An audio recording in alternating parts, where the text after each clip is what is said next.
This will be the coolest site, where we can serve even more trucks, even better than before. Hello friends, Vadim here. This is Atlas Truck Center. This is podcast number 3. Today, we will be discussing truck maintenance. We will also show you what is happening with the construction of our new service center. Let's go!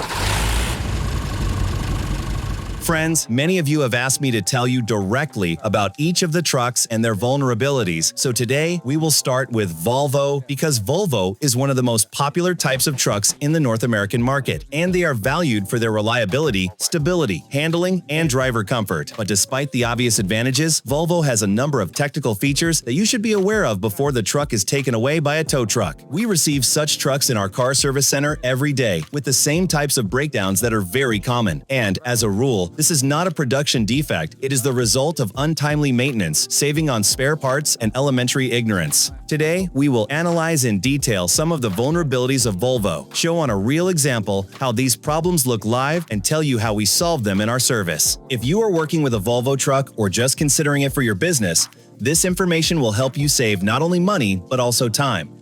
Let's start with the simplest and most underrated device, the air dryer. Many drivers don't even realize that this filter is responsible for the cleanliness of the air in your air system. If it's clogged, moisture and oil can start to damage the system, creating a time bomb. Now, I'm going to show you how to determine when you need to replace the filter and what a completely clogged with dirt membrane looks like. In this video, the filter has probably never been changed, which is hundreds of thousands of miles. Let's start with the simplest and most affordable option. This is the air dryer. Many of you may already be familiar with this device. It is a filter that separates water and oil from the air, which is then supplied to your air tank and controls all the pneumatic systems in your truck. The main problem is this. If you look under your truck and see a Wabco and it's completely black, it means that it has not been replaced yet. And I see this every single day. But let's see now. When you remove it, how you can determine how clogged the filter is. Let's take a completely new filter as an example. This is the one that was removed from this truck. They are exactly the same. The fact is that it was also gray at one point. As I mentioned earlier, let's take a look at the membrane inside, which separates the oil. It is white in color. And now let's see what happens here. It's in this condition where the membrane is so dirty that it's almost invisible, and it's black, which means that this filter has traveled 500 to 600,000 miles. The only thing that the truck owner is really lucky with in this case is that everything is very dry when it's usually covered in oil, so the compressor on this truck hasn't died yet. If you buy a truck with mileage, I strongly recommend that you go to a car service and see what is installed there. If you see that the filter is painted black, it is likely that it has never been replaced. You need to replace it immediately. This cheap spare part can cause you a lot of problems, and the repair will cost you thousands of dollars instead of hundreds. The most important thing when repairing your trucks is to always use only original parts. The second point that is often forgotten is the power steering. Volvo also has a power steering, and it has a filter, but mechanics, especially inexperienced ones, don't even know about it. As a result, the power steering works with dirty fluid, which is filled with ATF, and the pressure drops, causing the steering wheel to hum and become difficult to turn. The main thing, friends, is to change the filter and fluid every 100 to 120,000 miles. This is a small expense that will save you from replacing the power steering pump. Many of you forget that there's a hydraulic system here, which needs to be replaced periodically, as well as its filter.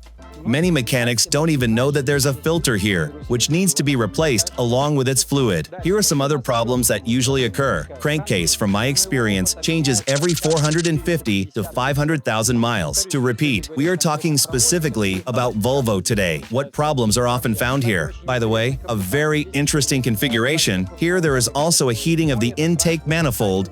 In winter, this truck will start much easier. Now we're moving on to the fuel system. In my opinion, Volvo injectors are generally reliable, with a lifespan of 650 to 850,000 miles under normal conditions. However, there is a caveat. Prior to 2022, Volvo acknowledged an engineering error on their trucks. This error involved the fuel pressure regulator valve. As a result, people faced issues such as reduced engine power and instability. A special remove recall has been issued. Many trucks have been repaired under warranty, but if your truck is older, check to see see if you have a bypass. Because for many trucks, this remove recall has ended, and people haven't even had a chance to use it, unaware that this remove recall is installed. By the way, those service centers that have the official tech tool, when you connect it, it shows if this remove recall is still there. By the way, I told many of my clients about this, and they went to the service center and did it for free. This bypass cost a total of $1,400. For example, we recently received a truck with faulty injectors, and let's take a look at how the engine was functioning before the replacement.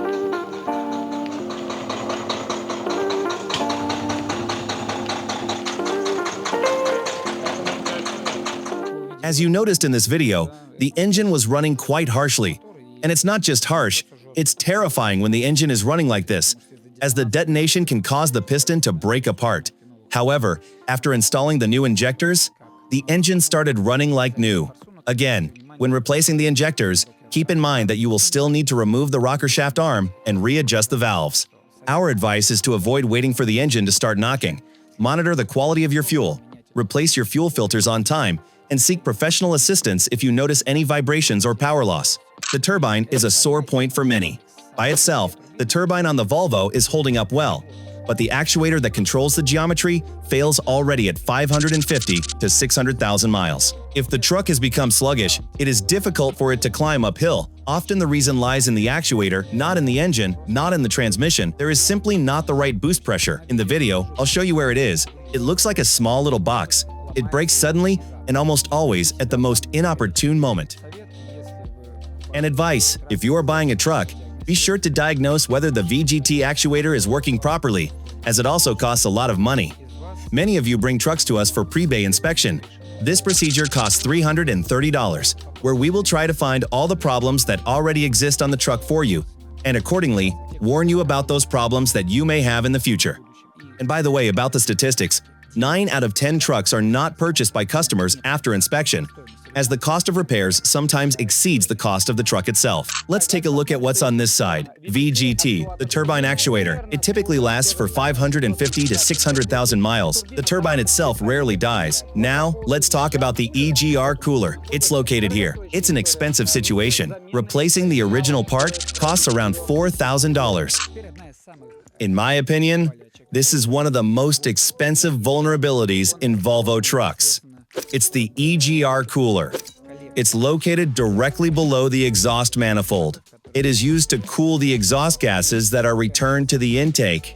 I won't go into detail about the auto treatment system right now, but in general, the original EGR cooler costs at least $4,500.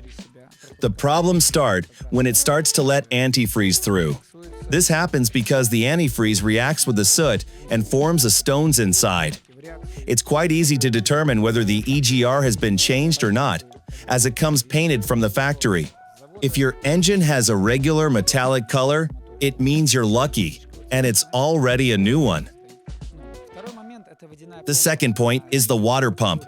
In the video, I will show a real truck where the water pump is no longer original and is installed with sealant, which I strongly advise against doing, as the original gasket performs its function well. However, many mechanics prefer to use sealant for added reliability, sometimes even using red sealant, which I find incomprehensible. The original pump lasts about 700,000 to 800,000 miles, but only if you change the antifreeze in time. Since antifreeze is a separate topic, by the way, here's a pop-up window that shows what antifreeze is and how it differs from other types of antifreeze. I'll tell you a little bit here, because many people forget that antifreeze also has an expiration date and 2 parameters. It's not just about the freezing point, but also about the pH. Your engine block is made of cast iron, the cylinder liners are also made of cast iron, and the head is also made of cast iron. So over time, it all starts to rust. Yes, antifreeze has anti-corrosion additives that, over time, after constant heating and cooling, change the properties of antifreeze, just like any other liquid, over time.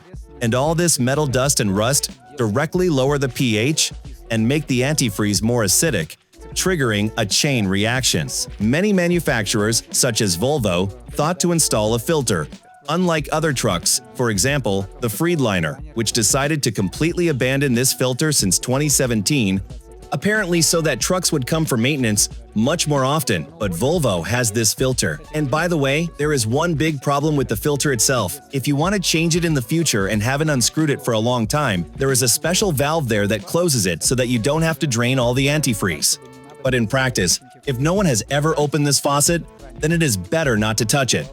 So it's worth combining antifreeze replacement for every 200,000 miles with filter replacement, and that's a must. By the way, I see here that the pump is still original and someone has already changed it. The only thing when they changed it was put on a sealant. I don't accept this. They keep about 700 to 750 miles, provided that the antifreeze is changed on time. When replacing the antifreeze, please pay attention to the original tank. It has the property of cracking. Even here, I don't know how visible it is, cracks also appear. The tank is a weak point and it needs to be changed on a run of about 550 to 600,000 miles. And these plastic tubes are changing, and this utility and bottom hose are necessarily changing. Another very interesting problem on Volvo is the expansion tank, which also has a certain service life. From my practice, on a run of 550,000 miles, you can safely change it, provided that there are 2 more underwater tubes there. They are very thin and very fragile by themselves. Especially often they break off directly from the exhaust manifold side, respectively. All this changes in one big set. It doesn't cost that much, and again, we've previously tried installing all sorts of non-original spare parts, but it hasn't led to anything good. Another interesting problem. We've seen this a lot too, and maybe my mechanics had the same problem a long time ago when they were inexperienced. When the same tank is screwed down, not by hands, but by a pneumatic wrench. Accordingly, the plastic is very soft, and sometimes you can accidentally reach the radiator itself, thereby damaging it. And the cost of the original radiator, by the way, is around $800. So be careful.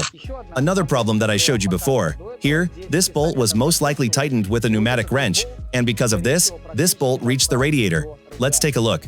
Most likely not the original tank, because it is impossible to screw it on 4 bolts. And you can see that these bolts, especially this one, are a little overstretched. I've already looked. In this case, it's good. The whole thing didn't reach the radiator, but it usually happens that a new tank is installed, and someone, not knowing that they need to do all this with their hands, just immediately punch the radiator with a pneumatic wrench. But thank God that it is inexpensive here, $800, unlike the Freedliner or Pack Car, where the original one will cost $4,000. Friends, the next moment, the pipe intercooler. It's a very simple, cheap thing, but it can leave you on the sidelines. They burst precisely when you are climbing or overtaking at the moment of maximum boost. Friends, my advice is to be sure to put these intercooler clamps and these 2 spare pipes in the truck. They cost pennies, but they will save you a lot of time, and you will not lose the cargo. Since any mechanic, or in principle, even your driver can handle it quite well. So friends, what can I say this about the transmission? It's good enough, but on one condition: if you change the oil and keep an eye on the filter. Yes, there is a filter inside the box. Many of you don't even know about it. This is probably the only box, at least from my experience, that has a fine filter. The fine filter looks like a fuel filter. If it gets clogged, the gearbox loses pressure, stops being oiled, and you lose it. Not because it's weak, but because everything inside is dying from overheating and lack of lubrication. It is necessary to change the oil. It is also mandatory to check the filter. There is a special viewing window. In this viewing window, you can see that the oil will be clean enough in 99% of cases. But the issue is not the oil itself, but the issue is the oil filter, which will be tightly clogged, and because of this, the jet pipes that lubricate the gears inside will simply not supply oil there. Quite often, we make pre-buy inspection on the Volvo, and we see that this filter has never been changed in my life. Well, just like butter too. My recommendation is that you need to make a replacement every 300,000 miles, just like in axles, on absolutely any truck. 300,000 miles of gearbox and 300,000 miles of axles. By the way, the Volvo has its own oil-filled, unusual synthetics. Not 75 by 90, but 75 by 80. This is a completely different oil. This is prevention, which costs hundreds of dollars and saves you thousands of dollars in the end. I think the transmission on a Volvo works very well, provided you maintain it properly. Please friends, do not forget to change the oil. Especially do not forget that a filter is installed in this transmission.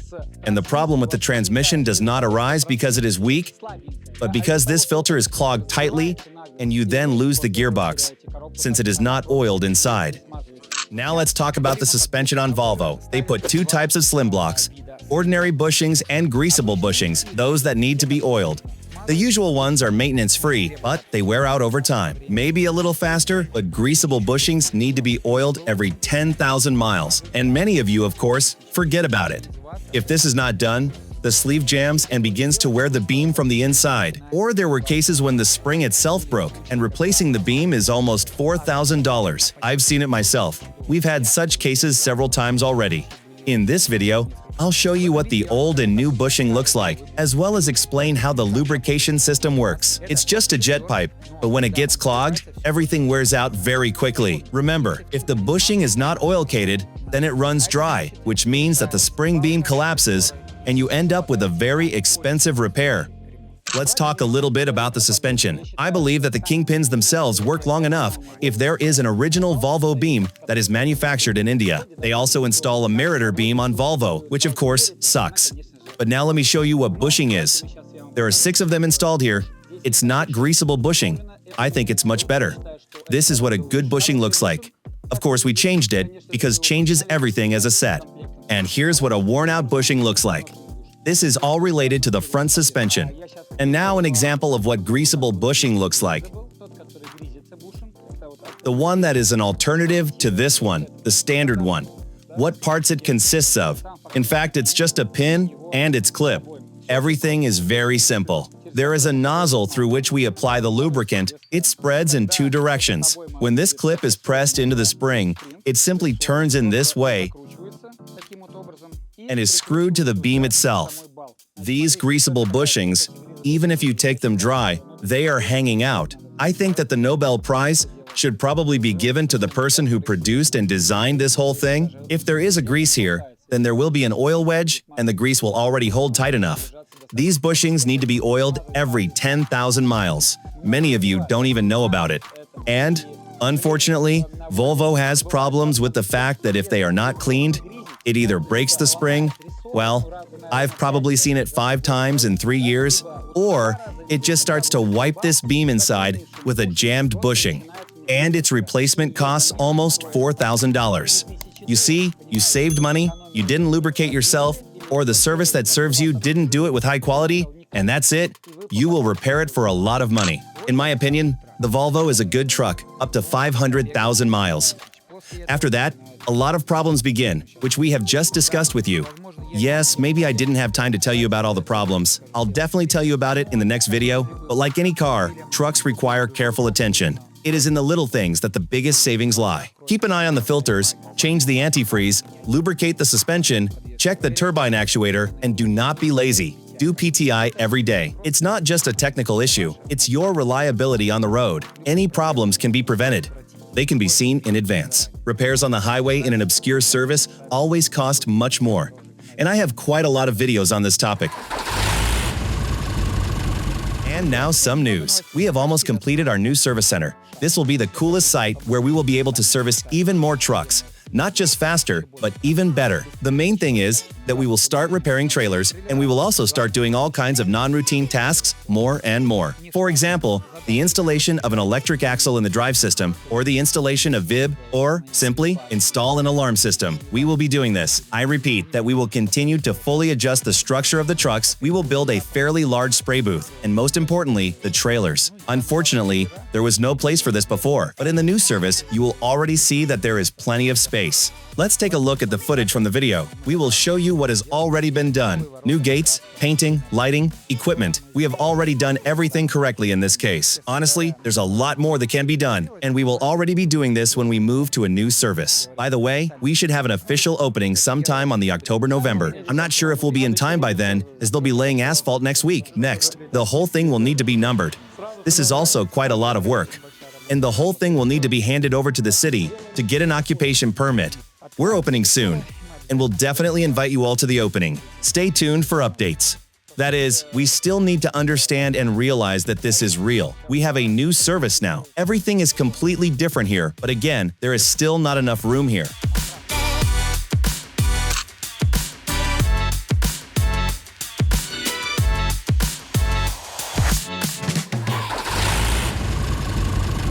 By the way, friends, this week has not been without internet drama, as always. We received negative reviews on Google the other day. People were counting on the fact that since they had a larger number of trucks, they could inspect the cars out of turn. And as a result, they wrote us 2 negative reviews. But friends, you should understand that this is not the first time that reviews have been written to us, because first, someone wants to be examined first, and because of the refusal, he thinks that he has been offended in some way. We have a standard today, practice of servicing trucks.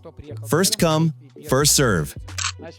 So look, some Daler Missouri was the first to write that we were like overpriced, provided that he had also taken a photo. If we pay attention, this is a photo of International, which we basically never serve. The second one left a review, a certain Jasmine Johnson, and he wrote that we are 35% more expensive than in all other services. But if this were true, we would earn billions here, or no one would repair their trucks in our service.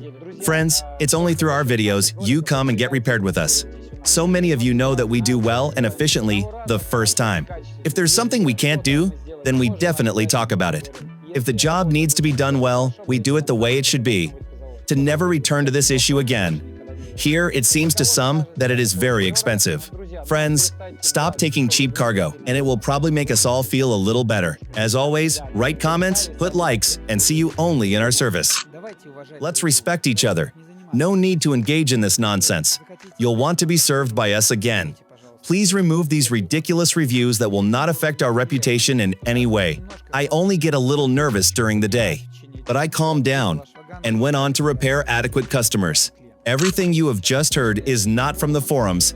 It is from real practice in our service. Volvo, in my opinion, is again a great truck, but only if you know where, when, and how to monitor it. We know this from practice firsthand. If you are interested in certain topics, I can prepare them and tell you. It's quite painstaking work to learn everything, create a script, install lights, prepare equipment. I hope that in this case, this video will go in. You will definitely leave comments. Please like and subscribe to the channel. Most importantly, friends, do not break away from our service. Bye-bye. I'll tell you about all the other problems apparently. Just complimenting the pictures, I'll comment on it myself because the battery in the video camera is dead. Thank you. That's all.